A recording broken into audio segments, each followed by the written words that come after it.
we need to clarify the value and the impact of our contribution to public service broadcasting. This will have some surprising and at times, I dare say, painful consequences. I have suggested, above all, a channel that is constantly restless, seeking the new pastures, radical in the sense that we are never settled with the status quo, even of our own devising. So with this in mind, I'd like to outline some specific initiatives that will happen from today. We feel we need to spend less on acquired programming. The costs have spiralled and the return is not as great as it used to be.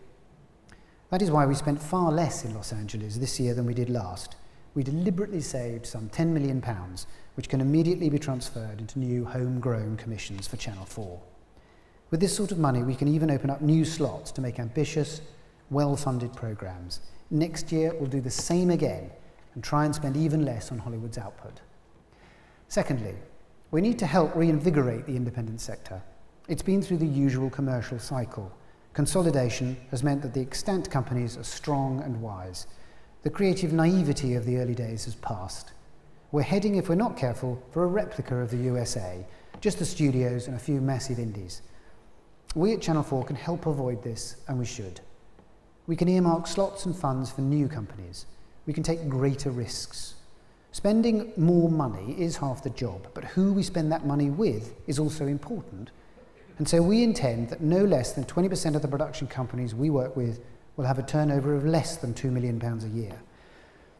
This should help foster new companies, allow new entrants into the market, and hopefully encourage a different type of programme to flourish alongside the output of our tried and tested production companies.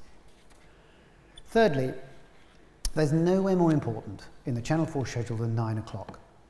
We've been fantastically successful here for the last few years, and a consequence of this success has been the easy choice of the returning series.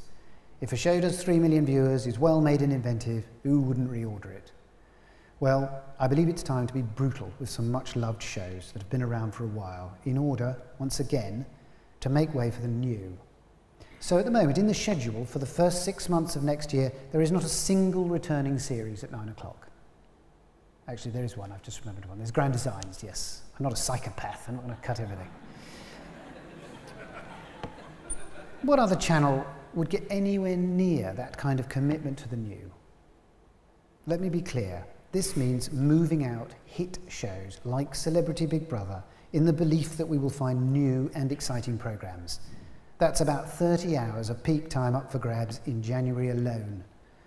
Our highest rating programme will move to E4 to allow Channel 4 to experiment with the new documentaries, new forms of educational programmes, not just the next factual entertainment hit, though that would be nice.